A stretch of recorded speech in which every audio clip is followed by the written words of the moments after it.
Years old, and I am a proud member of the Eastern Chapter of the Pennsylvania Orators. And today, I'll be presenting in the category of oral interpretation of prose. And the piece I'll be presenting is Tony Steinberg, the brave 7th grade Viking warrior, by Taylor Mali. Taylor Mali was born March 26, 1965. Taylor was a teacher, author, and slam poet. And as a teacher, he taught for 9 years at a private boys' school in New York, which is where the foundation of this piece is formed. As a teacher, Taylor is a strong advocate for the nobility of the field, and in 2000, he set out on a one-man crusade in which he would not cut his hair until he inducted 1,000 new teachers into teaching. And as of January 13, 2012, he has inducted 891 new teachers. This piece is about how Taylor Mali is teaching his 7th grade class about the Vikings and their way of life, of how they always had honor and stood up for each other whenever possible. And when the class is faced with their own adversity, they stand together and work together like warriors themselves. And now I present Tony Steinberg, the brave 7th grade Viking warrior, by Taylor Mali. Have you ever seen a Viking ship made out of popsicle sticks and balsa wood, with tiny coils of brown thread for ropes, and 16 oars made out of, what are those, chopsticks? And an authentic red and yellow Viking sail, made from the pieces of a baby's footy pajamas? I have. You see, he died with a sword in his hand, and so went straight to heaven.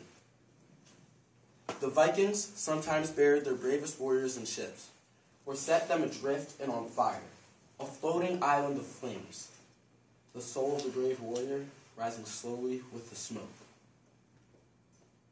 To understand life in Scandinavia during the Middle Ages, you must first understand the Viking ship. So here's what I want the class to do.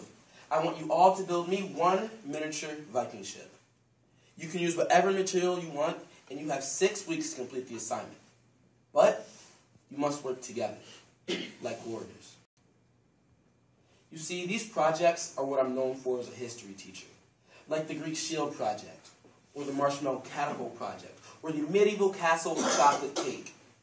And actually, that one was a disaster, but there was the Egyptian Pyramid Project. Have you ever seen a family of 4 standing around a card table after dinner, each member of the family holding one triangular side of the cardboard pyramid? I haven't either, but Miss Steinberg said it took 90 minutes, and even with the little brother on one side saying, "This is a stupid pyramid, Tony. You're going to fail this project.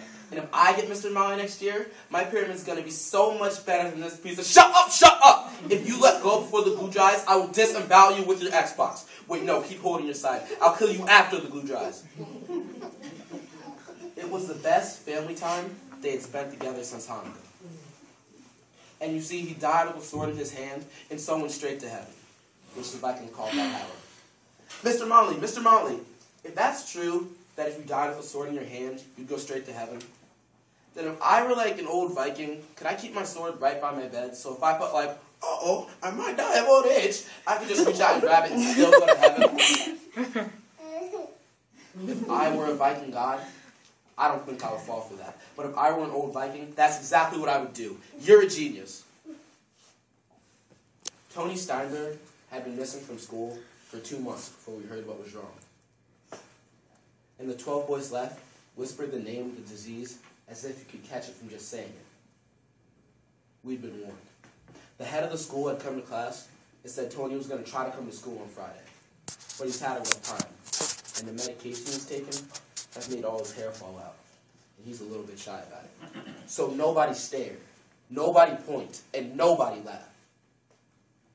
I always said I like teaching in a private school because I could talk about God in the classroom and not be breaking the law. And for an Episcopalian kid who only went to church on Christmas and Easter, I sure talked about God a lot. And of course, in history class, that's easy. The Egyptian Pyramid Project is essentially a spiritual undertaking. But how can you teach geometry and not believe in a God? A God of perfect geometric space and time, surrounded by archangels and right angles of varying degrees. Such a God wouldn't give cancer to a 7th grade boy. Wouldn't make all his hair fall out from the chemo.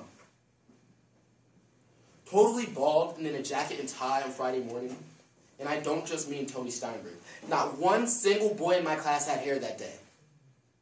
The other 12 had all shaved their heads in solidarity. Have you ever seen 13 bald-headed 7th grade boys? All pointing at each other, all staring and all laughing? I have.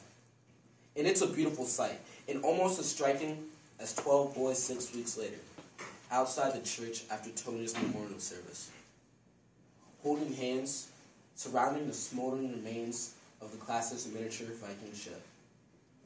The soul of the brave warrior rising slowly with the smoke. And you see, he died with a sword in his hand, and so he went straight to heaven. Once again, my name is Trey Watson, and I am a proud member of the Eastern Chapter of the Pennsylvania Orators.